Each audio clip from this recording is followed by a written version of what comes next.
The 1985 Ballarat Cup Carnival Racing Preview. Your host, Channel 6 sports presenter, Rob Gaylard. Good evening. Well, it's that time of the year once again. 12 months have gone by. Consists of the evergreen turf reliable in Jim Coughlan and his 21st year of Turf Talk. Good evening, Jim. Hey, Rob. And joining us, our newest addition to Channel 6 over the last few weeks in Shane Brennan. Good evening, Rob. Well, taking a look at the card, over 1,000 metres, Jim, can you see one in this that we might be able to steer the punters in the right direction? I can't really, but if one must have a stab at it, perhaps number 10, the local horse, Green Moss, each way. The consensus of opinion is that perhaps Flight Miss could beat Green Moss. Maybe a good quinella for you to start off the day. Race 2 on the program, the hurdle. It's the first division of the hurdle, 2,800 metres the journey. And Jim, what do you like in this? I like number 1, Serithmic, Rob. His win in the Cup hurdle was good, and that form was proved by Brinkworth going on to Sydney last Saturday and simply bolting in the big hurdle up there. I think that he will win the race, and he probably will claim tomorrow. I'm not too sure about this, but I think his jockey J Pike, not to be confused with the great J P-I-K-E. This is a Tasmanian J P-Y-K-E, but he rides him well. I think a repetition of his Cup hurdle, he'd nearly have to win this. Shane, you're a little bit inclined to agree with you? Yes, I don't think the claim will worry it at all, Rob. I think anybody that can run second to Brinkworth is far too good. At 2,800 metres will suit, and I think it'll be far too good for the rest of the field. If he doesn't claim, you don't feel the 68 might stop him? No, not at all. Not at all? Well, I'm going to disagree with you. I'm going for number 2, Fair Creature. I thought it was a good run, Bendigo Cup Day. It beat a horse called Fife and Fun and crashed through the last at Bendigo. And he's my pick in the race to beat number 4, Making Ground, for a little bit of value, which is one trained by Ray Pake from Murray Bridge. And he doesn't bring them over unless he thinks he can win. And I like the top weight Serithmic to put in for third. Race 3 on the card, which is the hurdle, the second division, the same distance, 2,800 metres. Jim, what do you like in this? Don Couchman, of the Filbert fame, came over to Ballarat from New Zealand and brought this hurdler with him, number 2, Prince Chardon. Former New Zealand good. Hasn't been that good here, but I think the shorter distance tomorrow will suit. Pat Payne is training him now, and with course knowledge, I think he'll be very hard to beat. Prince Chardon. Prince Chardon was a good fourth behind the horse I picked in the hurdle, Fair Creature. Yes. So, you know, where the smoke, there may be a little bit of fire. Shane, what do you like in him? Yes, he's due to hit his straps, Prince Chardon. Will have the local knowledge and has the schooling expertise of Pat Payne. Well, I'm going to differ from you once again. I'm going for number 3 in the race, which is a horse called In the Strand, trained by VJ Douglas at Mornington. And he's a very consistent type horse who, in my opinion, must be considered in this. He can handle the conditions on the flat. The track tomorrow out there will be good. And his last start, third in a hurdle at Maui, puts him well in this race. And I think the hardest to beat could be Prince Chardon. I tend to agree with you there. With number 6, for a little bit of value, a horse called Tidemaster. Race 4 on the card, which is the maiden, over 1,000 metres. It's the second division. And there's some interesting runners in this one. Jim? What about Sloanes? I think this might be the bet of the day. Number 8, Tommy Hughes trained Sloanes. He's had one run for a very good second in a progressive out here, beaten by, on Golden Nugget Stakes Day, a strong progressive. He's beaten by half a head. I like Sloanes too, but I won't give it out as a bet of the day simply because there are a lot of unknown horses in the race, and betting's probably the best guide to punters heading out to Dowling Forest tomorrow. But I do like Sloanes. Its form reads well, and if form's any indication, it should win. Well, it was a top-class field of maidens that it ran against when it ran third out here at Ballarat. And I tend to agree with Jim. I think it is the bet of the day. In fact, it's going to get my nod as the bet of the day. Perhaps the hardest to beat could be a horse called Falling Snow, which was a horse trained at Yarra Glen by D.L. McCrannen. And she finished third of 12 at Warrnambool. Admittedly, it was only at Warrnambool, and that was her first start.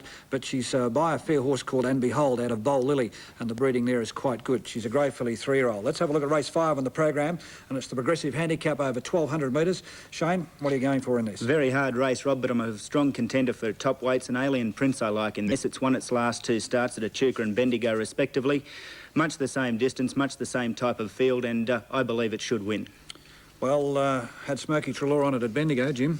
You a Trelaw fan? Robert Smurden wins plenty of races out here. Maybe he'll win this very difficult one with number 6, Time Release. Well, I'm going for the top weight, Alien Prince. I tend to agree with Shane. I think it's the horse to beat. One that is an interesting runner in this, number 4, Ariak, one which is trained by Colin Hayes' son, Peter Hayes, at Oakbank. Yeah, that is it.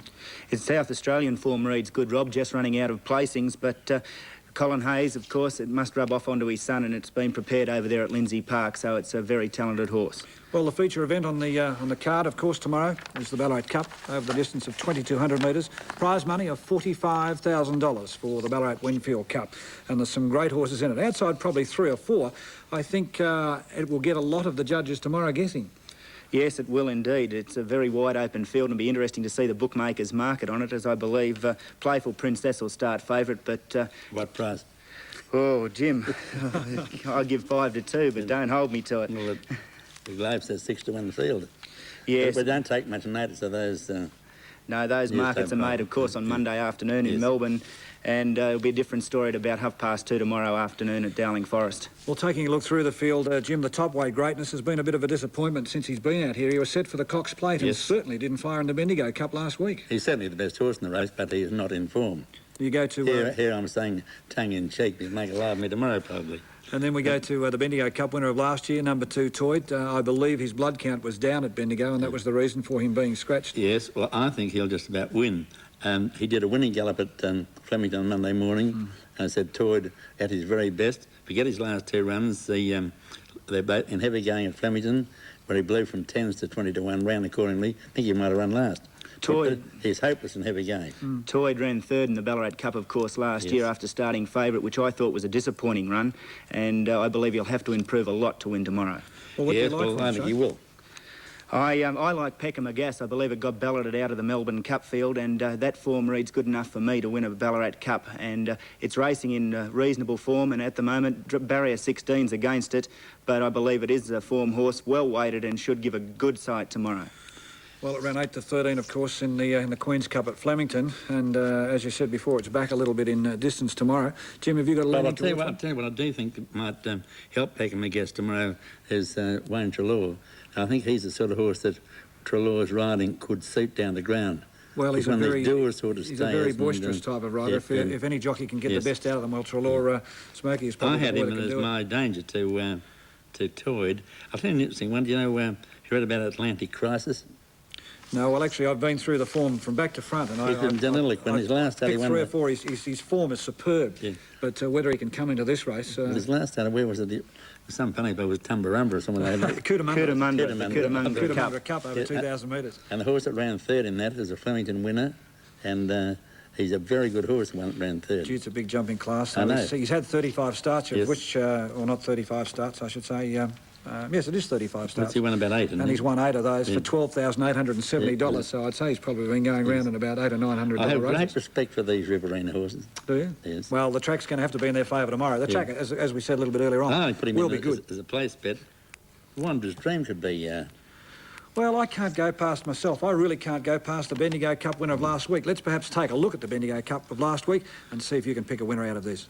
Still about 15 lengths between first and last, and Rosa Banach at the outside, just shading Crown Ransom of the 800. A length and a half to Game Trooper, Noble Comment, So Vague Poise, looks to be travelling well. A length and a half to Ryan Guard outside, Shades of March. One away to Greatness, starting to wind up, but he's got a job to do. Gold Deck inside a bit, further back, Loyal and True. Then Naliska trying to improve through the field, Prince Amiri, Aquastar and Cheer Charlie. On the turn, 400 to go. Rosa Banaka's run off the track. So Vague's got the run, and he's gone up to join Game Trooper, and also on the fence, Crown Ransom. Ryan Guard with a big run. Noble Comment coming into the clear. Further back of the field, Gold Deck down the outside, and Greatness. So Vague just in front. Gold Deck challenging inside the 200 with Ryan Guard. So Vague, Gold Deck and Ryan Guard. Here's a go.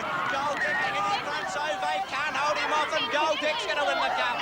A long neck to So Vague, a length and a half to Ryan Guard, Naliska, Noble Comment, Loyal and True, Aquastar, Rosa Banaka.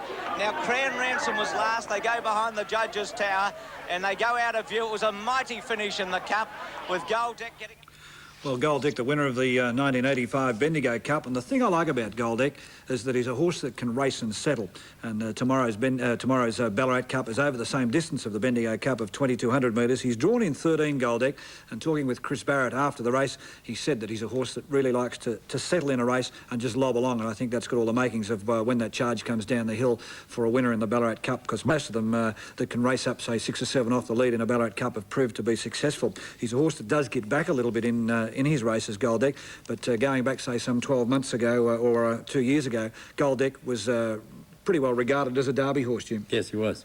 That dip in the straight of Dowling Frost will help him. That will.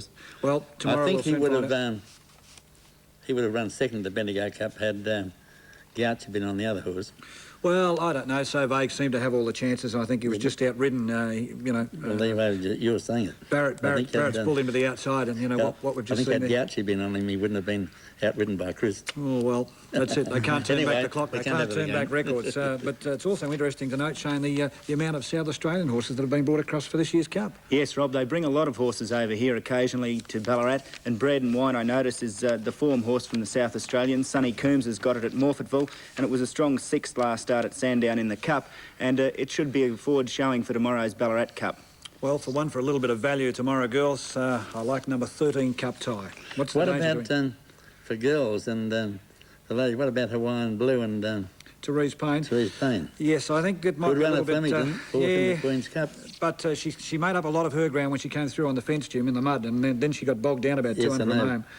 Oh, gee, she's a good rider, Therese. And, but I don't know. I think there might be a few in that race tomorrow that could be a little bit better than Hawaiian Blue. Yeah, we would have said that in the Queen's Cup too. Rob, we were talking earlier about horses for courses, and Naliska comes to mind. I had a high opinion of this horse early in her career, but she just hasn't been able to put it all together with a number of minor placings and, of course, a last start 5th and 6th in Melbourne in the big races. What's your opinion of her? Well, she ran 4th in the Cup at Bendigo, of course, behind the winner Goldeck, and was well back in the field. And if we probably had a chance to have a look at that rerun again, you'd probably see that she's come from back in the field. But I tend to agree with you in the fact that she is now starting to stamp herself as becoming a non-winner. I was talking to her owner last night and found she's coming up, and a well-known TV personality of many years ago, Joy Fountain. Do you remember she was right. Graham Kennedy and Bert Newton's era? She owns it. Well, my pick tomorrow, I'm going to stick with it, is, of course, Goldeck from Cup Tie and perhaps Playful Princess in for 3rd. 1, 2 and 3, in a word? Toyd, Peckham McGuess, Atlantic Crosses. And you like Peckham McGuess? I like Peckham McGuess, Bread and Wine from Playful Princess. We'll see how good we are about this time tomorrow night. Race 7, the Progressive Handicap, 2,200 metres. And the top weight Lalos, winning form, trained on the track by Ron Morn. Won at Bendigo, and absolutely kicked their brains in at Bendigo. It was a tremendous run up there, and I think he can almost do the same again tomorrow. Like Drury Sun, it's also got about 56 kilos, but it'll appreciate the firm track tomorrow, and I think it'll be the hardest to beat. What's your pick, Jim? My money is on number 2, Salsify, trained by Kelvin Burke at Colac. Let's have a look at race 8 on the program, which is the welter, and it's over 1,400 metres, and there's a few here that are coming back in distance, but you couldn't throw them out without a chance. No. I thought number 3, Rare Decision. Races well here. Races well most places. A very consistent horse. His last start 4th in the Schweppes, I think it was, at Flemington last week, was very good. Now, Justification, didn't he? Won on Saturday. Jurisdiction. He just beat him for 3rd place, so... Well, Rare Decision is a bit of a favourite of mine. It's trained by Tommy Retallick up at Loriac, and of course that horse has won 2... owned by Edgar Prosser, I think it was. He has won 2 Colac Cups over 2,000 metres. Sorry, you've talked me into Rare Decision saying it, but Rare Flyer from South Australia once again, prepared by Colin Hayes. South Australian happy. I am, Jim. It grabbed me with its last start, or 3rd, and then before that it ran 3rd to All Benefit, which was being set for the Ballarat Cup. Yes, I like Rare Decision. Rare Flyer from Rare Decision, Rob. And of course it's a race with a famous name, the Flying Handicap over 1,000 metres, Jim. The Coughlan Flying Handicap. Well, there's some horses in this that you could pick them with a pin. You could indeed. Rob, you've given your best bet, and so has Jim. I'm giving mine as number 13, Captain Palais. I have a huge opinion of this horse. Number 3, Camdana Quest. I've gone through the field and tried to find one that can really fly over the 1,000 metres, because I think you'll find tomorrow that they will run some time in the last over the 1,000. And Camdana Quest, which is trained by Brian Gilders, is by the former speedster in Mandana. Well, taking a look through the card, you quaddy, Jim? Oh, I haven't even... Well, having a look at the quadrella from my point of view, I've gone for 9 Goldeck in the Cup from the top weight number 1 Lalos, 8 Roskill Prince into 3 Camdana Quest. For the daily double, I like the combination of 10 Goldeck into 11 Roskill Prince. My extra double, if you're looking for one Lalos, of course, into 3 Camdana Quest.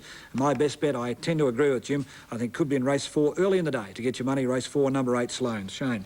Well, my quaddie, Rob, is 9 Peckham McGuess in the Cup, 3 Drury Sun, 5 Rare Flyer and 6 Captain Palais. My double is 9 Peckham Rebecca McGass and 5 Rare Flyer.